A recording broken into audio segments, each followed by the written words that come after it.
G'day everyone, it's Turbo Tristan here, and in today's video we're going to be looking at Project Maga CL9, and I've got some bad news for you guys. Something, I'm really sad to say it, but there's an issue, and Project Maga Make Accords Great Again currently looks like this. Stripped out the motor, stripped everything out of it.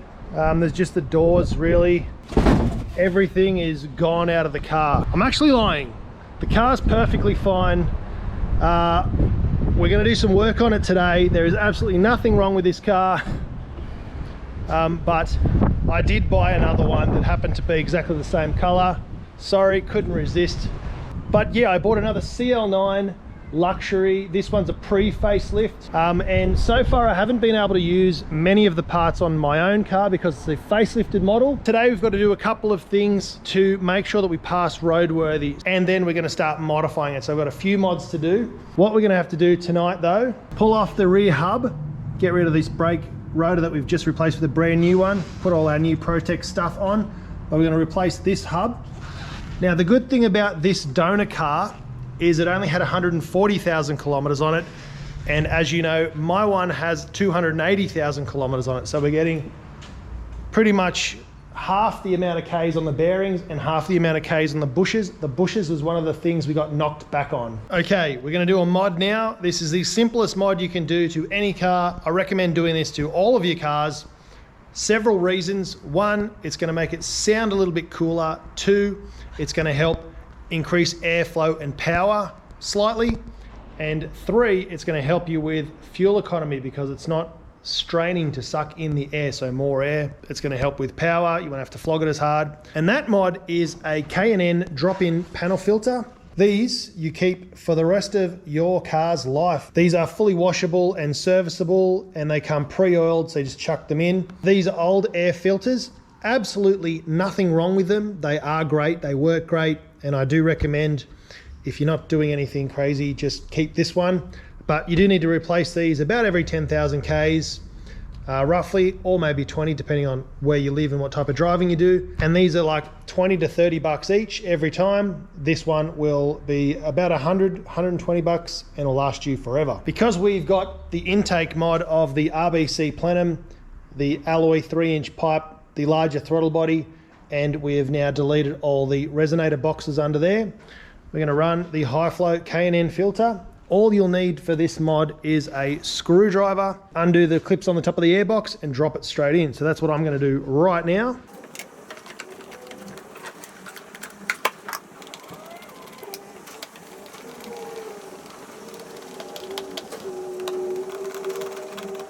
So there it is, all fitted up.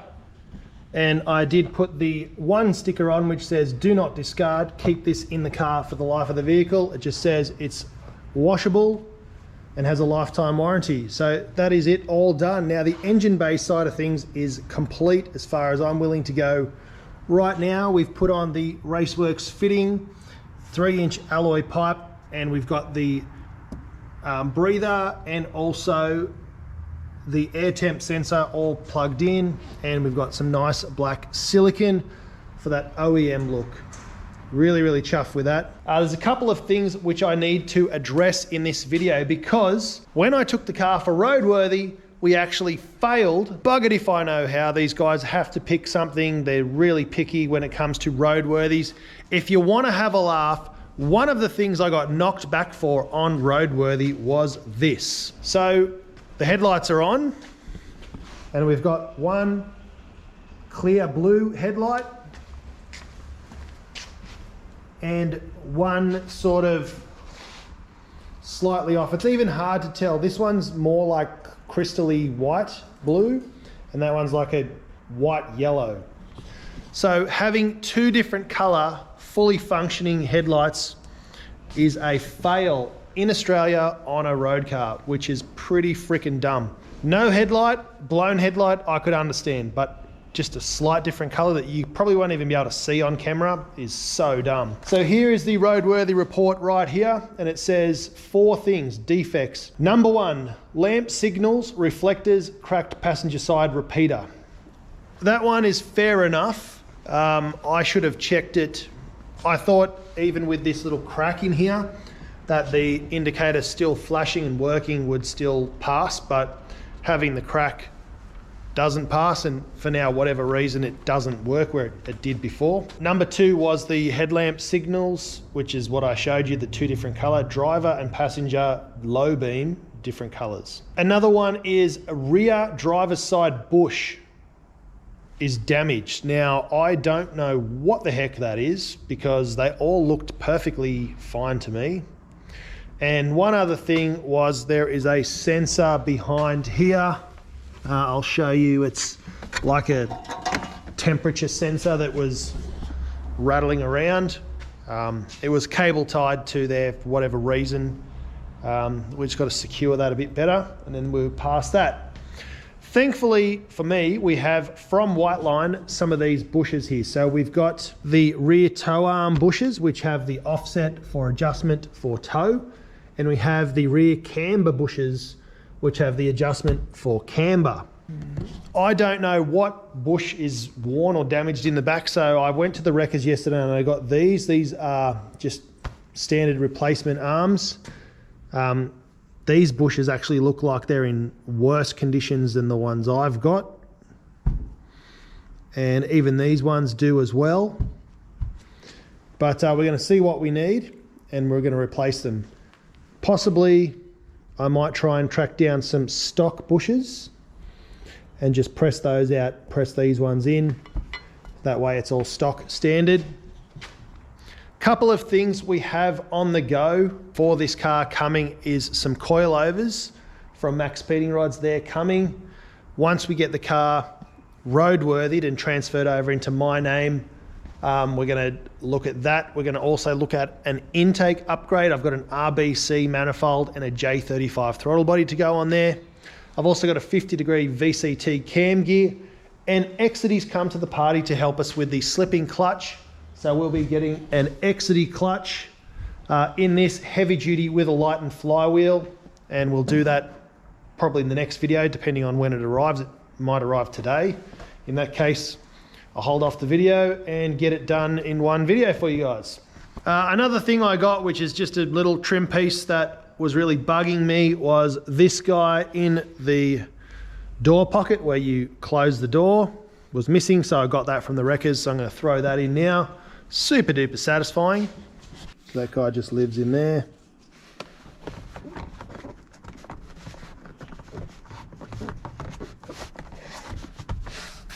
Boom.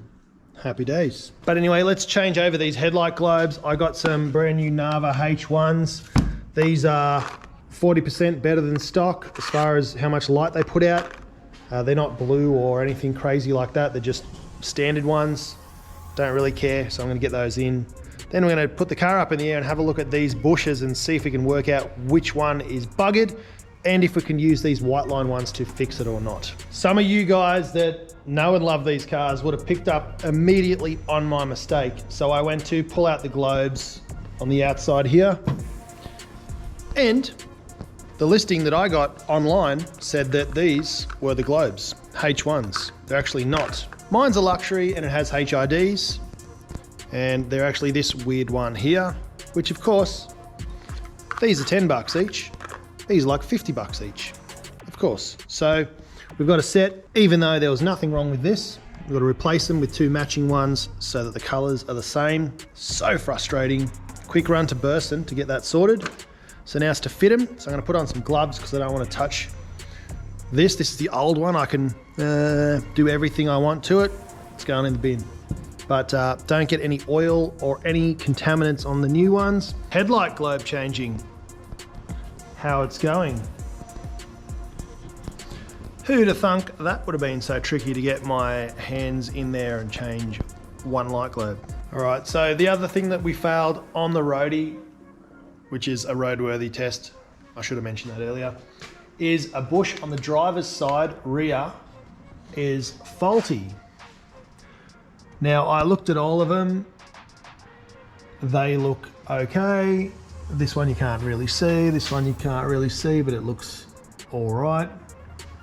Even this one, it's like pretty worn, but looks okay. But this end down here, I don't know if you can see up in there, that looks pretty bad. So maybe that's it.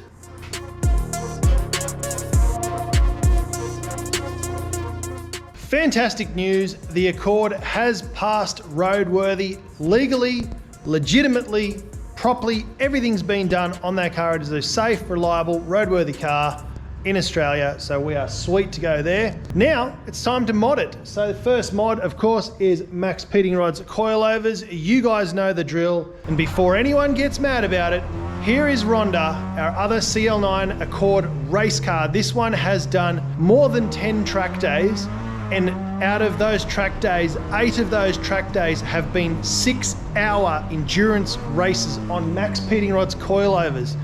That is with many, many different drivers. So every person does an hour in the car. So we've had several different drivers. We've spun off the track, we've jumped it, we've hit the ripple strip flat out at over 100 k's an hour, absolutely flawless. Let's check them out. These are the exact same ones we have in Rhonda. So these are T6 coilovers. Max Pitting Rods for all the other cars is actually up to T7, and they're teasing me with a T8. Now the T6s, we dynoed these. These are very, very good in comparison to their earlier generations, which is why we run them on our race car. And the other reason is it's a sponsor. They're free. I didn't have to pay for them. For that, that makes them 10 times more awesome. So we're gonna slap these into my Accord Project Mega, making Accords great again. We're gonna run these bad boys, and up here on the shelf over there, I've got a set of 18-inch rims, which I've been dying to show you guys and get them on the car. I want to see if they look any good, because I've never seen anyone with these rims on their car before. Now, I've done tons and tons of coilover install videos. They're getting pretty boring for me, and I'm sure they are for you. They're all the same. Undo all the bottom mounts, undo all the top mounts, pull out the old one, swap in the new one. It's exactly the reverse of how you take them out. If you can do this, and if you can do this, you can remove your own coilovers. If you are still unsure, go back to my earlier videos. I've done several tutorials on how to do them on Honda Civics, BMW E36s. I've done a ton of other cars with these. I can't even remember. I've done so many cars with coilovers. I've done coilovers in my Evo. So we don't need to do another video on install. I'm just going to install them and show you the before and after. So here is how it sits now on the ground with the factory OEM suspension. We've got about 3 fingers worth of space there, almost 3.5 in the rear. And in the front, remember I've already changed the lower forks to get a little bit more lowering. They're CU2 front forks, but we're down to nearly 4 fingers, 3.5 fingers here in the front. My goal for this is to have this sitting legal, but to close up that wheel gap, just to put the wheel gap down to just above the tire. Now we're going to an 18-inch, so that's bigger.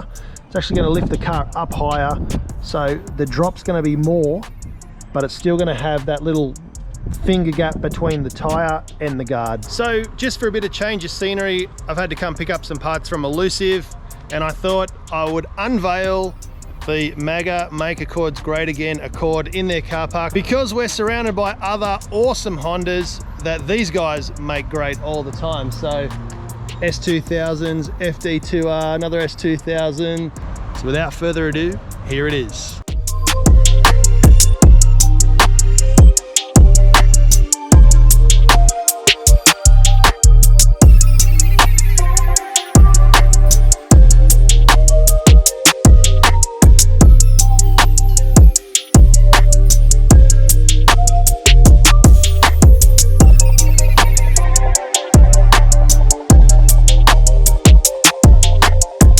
Pretty sure, and correct me and fight me in the comments if I'm wrong, but I'm pretty sure I'm the first person on planet Earth to put FL3 sport rims on a CL9.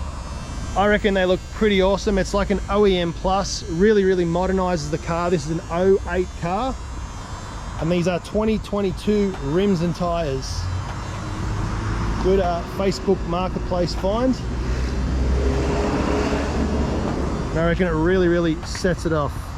Well, unfortunately, that's going to bring us to the end of the series on Project Maga. I believe we did make this Accord great again. It was a 290,000 kilometer, just a daily driver for someone. I've given it a full refresh, bushes, suspension, brakes, all the gaskets, seals, painted up the engine. We've done breathing mods, we've done handling mods, we have tuned the engine and replaced all the gaskets and seals. This thing is now ready for another 290,000 kilometers. It's going to be sad to see it go because this is a really, really good daily for someone and it's a really nice driving car. I haven't done an exhaust on it yet, just purely because it's nice and smooth and cruisy to cruise around in. The intake noise when you hit VTEC, it does come alive and sounds awesome, so you get the bonus there, but you don't get the drones or any of that sort of stuff you get with an exhaust. But that is going to be it for this video. You will see Project Maga up for sale on Marketplace here in Australia, in Melbourne. So if you can see yourself in something OEM plus like this, it's not too slammed, it's not too wild, it won't attract much attention at all. It's all OEM plus looking under the hood with the OEM plus brake upgrade, the OEM plus wheel upgrade, the OEM plus intake upgrade, and the tune on the OEM computer. Everything else about this, the only thing that I really would love to do on this, but it's tricky, is replace the sound system, put some subs in the back, Apple CarPlay, and replace all the speakers. But that would be if I was keeping the car, and maybe put a Mugen wing on the back and some side skirts and a front lip. But otherwise it's ready for the next owner to love it and keep another great car on the road. That's going to be it for today. Don't forget, spool up, bring the boost, and we'll see you in the next video. We've got heaps of videos filmed and planned for the future, so it's just a matter of parts arriving and me getting to edit them. So this one's going to be out first. Hope you guys enjoyed the series. Thanks for watching. Don't forget to like, share and subscribe. We'll see you in the next one. Cheers.